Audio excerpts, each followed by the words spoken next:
सुनो, एक बात बताता हूँ। 2 नवंबर 2024 को एक ऐसा दिन आया जब भारत की सबसे बड़ी पॉलिटिकल पार्टी, सबसे ज्यादा फंड्स कलेक्ट करने वाली पार्टी एक सुप्रीम कोर्ट के जजमेंट से कंप्लीटली हॉल्ट हो गई। इलेक्टोरल बॉन्ड्स गवर्नमेंट की सबसे जीनियस फंडिंग स्कीम, जिसमें कॉर्पोरेशन मुस्लिम पॉलिटिकल पार्टीज को पैसे दे सकती थी, सुप्रीम कोर्ट ने अनकॉन्स्टिट्यूशनल डिक्लेयर कर दिया। 1600 करोड़ों का खेल खत्म। लेकिन यहाँ ट्विस्ट ये है, जिस सुप्रीम कोर्ट ने ये जजमेंट दिया उसके जजेस की अपॉइंटमेंट कौन करता है? गवर्नमेंट। उसका बजट कौन कंट्रोल करता है? गवर्नमेंट। और अगर जरूरत पड़ेगी तो कॉन्स्टिट्यूशन कौन बदल सकता है? गवर्नमेंट। तो फिर सुप्रीम कोर्ट सबसे पावरफुल कैसे हुई? आज का वीडियो थोड़ा कॉम्प्लेक्स है, थोड़ा अनकंफर्टेबल भी, क्योंकि आज हम भारत की डेमोक्रेसी का सबसे कॉन्ट्राडिक्शन को समझेंगे। चलिए शुरू करते हैं। पहले हम एक केस को डिस्कस कर लेते हैं। 1975 का साल, इमरजेंसी का दौर। इंदिरा गांधी की गवर्नमेंट ने पूरे देश पर इमरजेंसी लगा दी, मतलब कंप्लीटली डिक्टेटरशिप। न्यूज़पेपर्स बंद, अपोजिशन लीडर जेल में, कोर्ट की पावर सस्पेंड। सुप्रीम कोर्ट में एक केस आया, एडीएम जबलपुर केस। सवाल सिंपल था, अगर इमरजेंसी लगी है तो क्या फंडामेंटल राइट्स भी सस्पेंड हो जाते हैं? क्या गवर्नमेंट किसी को भी बिना रीजन के जेल में डाल सकती है? सुप्रीम कोर्ट में 5 जजेस थे। 4 जजेस ने कहा हाँ, इमरजेंसी में गवर्नमेंट जो चाहे वो कर सकती है, सिटीजन के पास कोई राइट नहीं है। समझो इस बात को। वो जजेस जो कॉन्स्टिट्यूशन के गार्डियन है, उन्होंने कहा कि गवर्नमेंट डिक्टेटरशिप कर सकती है। लेकिन एक जज था, जस्टिस HR खन्ना, उन्होंने बिल्कुल अकेले डिसएग्री किया। उन्होंने लिखा, चाहे कितनी भी बड़ी इमरजेंसी हो, रूल ऑफ लॉ इम्पोर्टेंट है। गवर्नमेंट किसी को बिना रीजन के जेल में नहीं डाल सकती। इस एक डिसेंट की वजह से क्या हुआ पता है? जस्टिस खन्ना को चीफ जस्टिस ऑफ इंडिया बनने से रोक दिया गया। उसका पूरा कैरियर बर्बाद। लेकिन आजकल वही डिसेंट, वही जजमेंट इंडिया की डेमोक्रेसी का फाउंडेशन बन चुका है। लॉ स्टूडेंट्स उसे पढ़ते हैं, लॉयर्स उसे कोट करते हैं।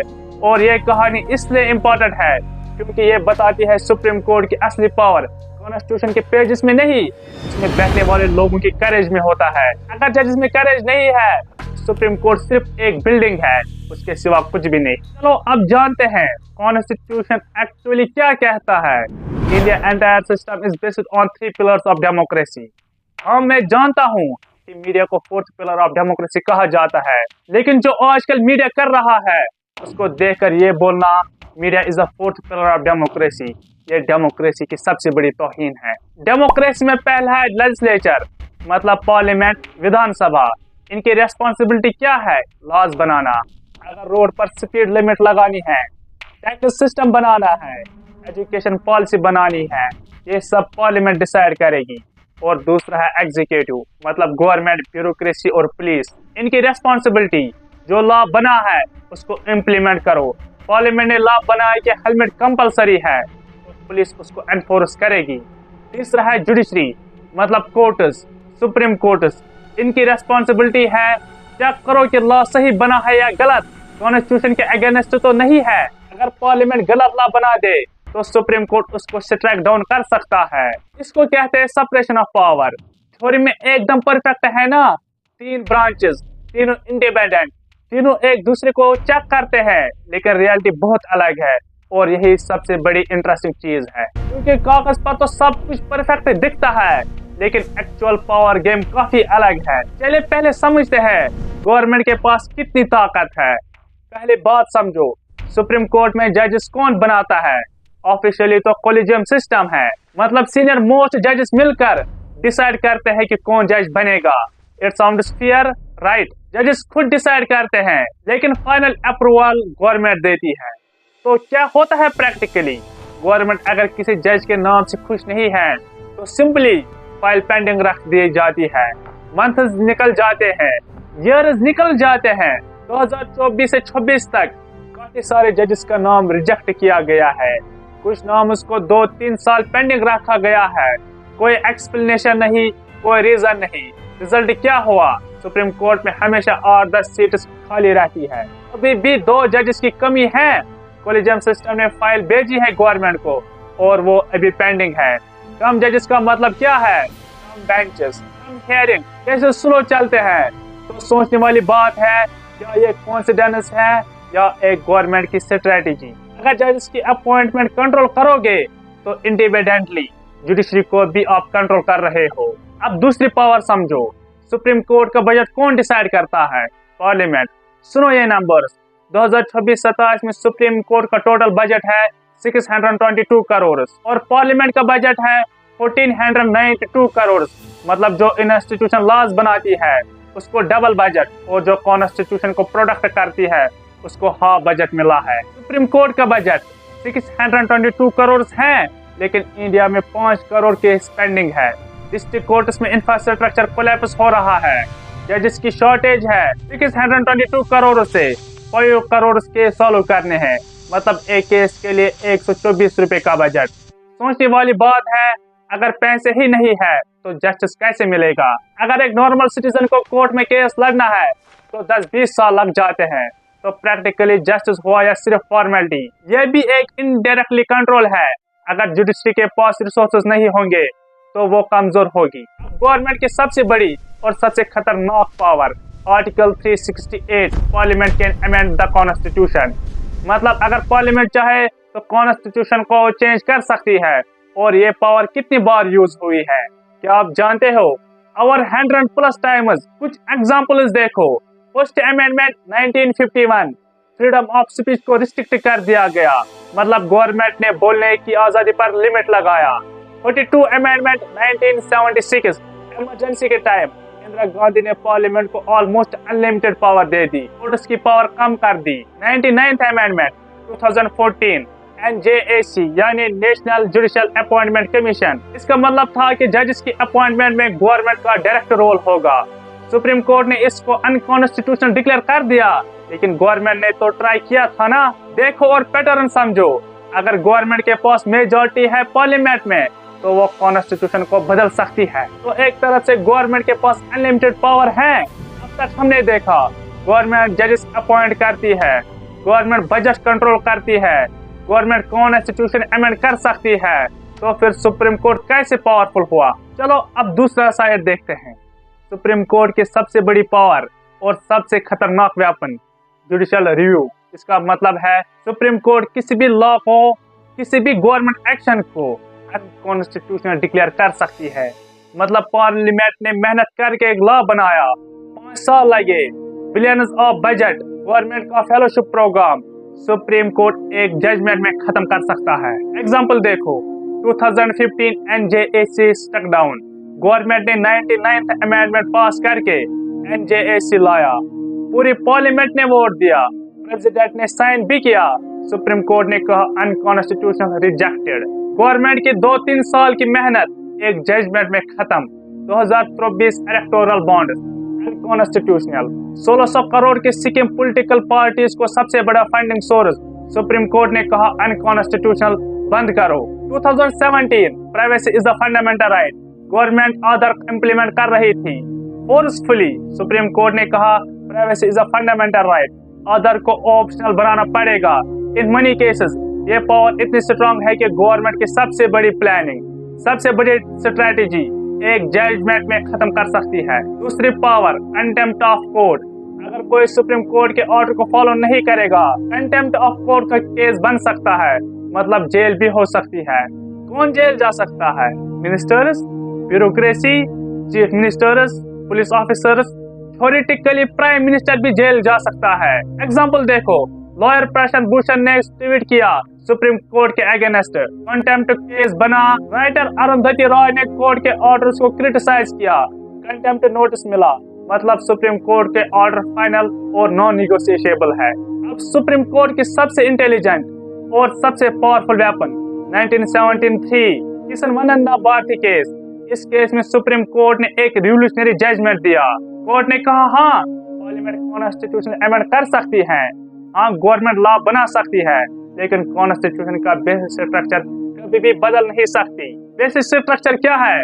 Democracy, secularism, federalism, rule of law, separation of power और जुडिशियल इंडिपेंडेंसी। मतलब गवर्नमेंट चाहे कितनी भी पावरफुल हो, यह चीजें टच भी नहीं कर सकती। अगर गवर्नमेंट कोशिश करे कि डिक्टेटरशिप लगाने की, सुप्रीम कोर्ट रोक सकती है। अगर गवर्नमेंट रिलीजियस स्टेट बनानी चाहेगी, सुप्रीम कोर्ट रोक सकता है। ये डॉक्ट्राइन इतनी पावरफुल है कि इसे डेमोक्रेसी का लॉस्ट डिफेंस कहते हैं। मतलब अगर कुछ भी फेल हो गया, पार्लियामेंट करप्ट हो गई, गवर्नमेंट अथॉरिटेरियन हो जाए, तो सुप्रीम कोर्ट लास्ट होप है। अब तक सब परफेक्ट लग रहा है, कॉन्स्टिट्यूशन में पावर डिफाइंड है, सुप्रीम कोर्ट इंडिपेंडेंट है, गवर्नमेंट चेक में है। लेकिन रियलिटी देखो, सुप्रीम कोर्ट कहती है जुडिशरी इंडिपेंडेंट है। रियलिटी जजेस की अपॉइंटमेंट 2-3 साल पेंडिंग रहती है। सिस्टम कहता है सुप्रीम कोर्ट सबसे पावरफुल है। रियलिटी 5 करोड़ केस अभी भी पेंडिंग है, आम आदमी को जस्टिस नहीं मिलता। सिस्टम कहता है चेक्स एंड बैलेंस है। रियलिटी अगर गवर्नमेंट का पार्लियामेंट में मेजॉरिटी है तो कॉन्स्टिट्यूशन अमेंड कर सकती है। चलो अब कुछ रियल केसेस देखते हैं। CAA सिटीजनशिप अमेंडमेंट एक्ट 2019 में गवर्नमेंट ने CAA पास किया। बहुत बड़ी कंट्रोवर्सी हुई, प्रोटेस्ट हुआ, वायलेंस हुआ, सुप्रीम कोर्ट में केस फाइल हुआ, लेकिन जजमेंट आज तक 7 साल बाद भी पेंडिंग है। मतलब लॉ इम्प्लीमेंट हो गया, ग्राउंड रियलिटी चेंज हो गई, लेकिन कोर्ट का डिसीजन अभी भी पेंडिंग है। डिमोनेटाइजेशन केस 8 नवंबर 2016 रात 8 बजे पीएम ने अनाउंस किया 500 और 1000 के नोट बंद। 15 लाख करोड़ का डिसीजन ओवरनाइट। लोगों की जिंदगी हॉल्ट हो गई, लगा बैंक में, बिजनेस बंद हो गया। सुप्रीम कोर्ट में केस फाइल हुआ। कोर्ट ने केस सुना कब? 2024 में। 7 साल बाद जजमेंट क्या आया? गवर्नमेंट के फेवर में।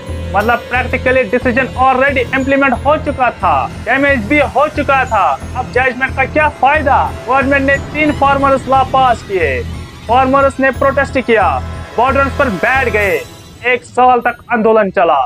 सुप्रीम कोर्ट ने कमेटी बनाई, हियरिंग्स हुई, लेकिन अल्टीमेटली क्या हुआ? गवर्नमेंट को खुद वापस लेना पड़ा। मतलब सुप्रीम कोर्ट की कमेटी, कोर्ट का order, nothing worked.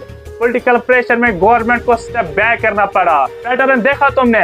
Sensitive cases, political important cases या तो डिले होते हैं या गवर्नमेंट जीत जाती है या पॉलिटिकली रिजॉल्व होते हैं, नॉट लीगली। ये सब देख के एक बहुत बड़ी आयरनी समझ आती है। कॉन्स्टिट्यूशन में लिखा है supreme court is the guardian of constitution, लेकिन गार्डियन की सैलरी, पेंशन और ऑफिस सिक्योरिटी सब गवर्नमेंट देती है। मतलब जिस इंस्टीट्यूशन को गवर्नमेंट को चेक करना है उसकी फंडिंग गवर्नमेंट से ही आ रही है। हम कहते हैं जुडिशरी इज इंडिपेंडेंट, लेकिन जजेस की अपॉइंटमेंट में गवर्नमेंट का फाइनल वोट है, लेकिन बजट पार्लियामेंट डिसाइड करती है। लेकिन अगर सेंसिटिव केस है तो डिले होता है।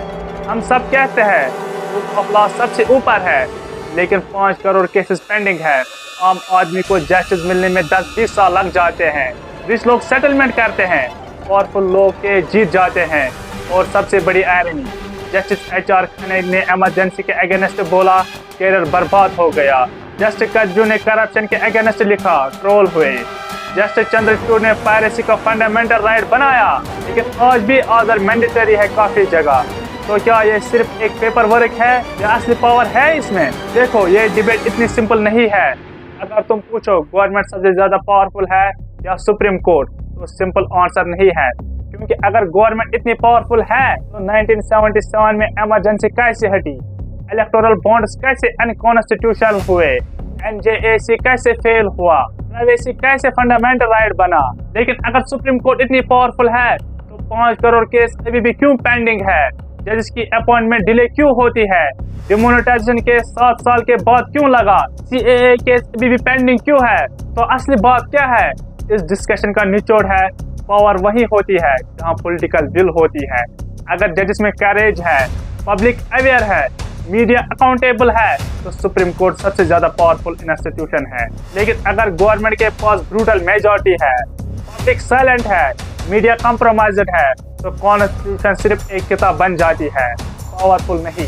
जस्टिस HR खन्ना का एग्जाम्पल याद है। एक जज बिल्कुल अकेले सबके अगेंस्ट डिसेंट दिया, कैरियर खत्म हो गया, लेकिन आज वही डिसेंट हिस्ट्री बन गया है। तो पावर फिजिकल नहीं होती, मोरली होती है। तो आज के सवाल, इंडिया में असली पावर कॉन्स्टिट्यूशन में है या पॉलिटिकल विल में? सुप्रीम कोर्ट को स्ट्रांग बनाने की जिम्मेदारी जजेस की है या हमारी? और जब सिस्टम फेल होता है तो आखिर उम्मीद कहां से आएगी? सोचना पड़ेगा, क्योंकि डेमोक्रेसी कागज पर नहीं लोगों के करे से चलती है। सुनो, डॉक्टर B.R. अम्बेडकर ने लिखा है, the constitution is not a mere lawyer's document, it is a vehicle of life and its spirit is always a spirit of age। अगर इस वीडियो ने तुम्हें सोचने पर मजबूर कर दिया है तो वीडियो को लाइक कर देना, और अगर तुम्हें लगता है कि इंडिया के और कंट्राडिक्शन एक्सप्लोर करनी चाहिए तो कमेंट्स में जरूर बताना, क्योंकि ये सिर्फ एक वीडियो नहीं, ये एक कन्वर्सेशन है। नेक्स्ट वीडियो में मिलते हैं, तब तक सोचते रहिए।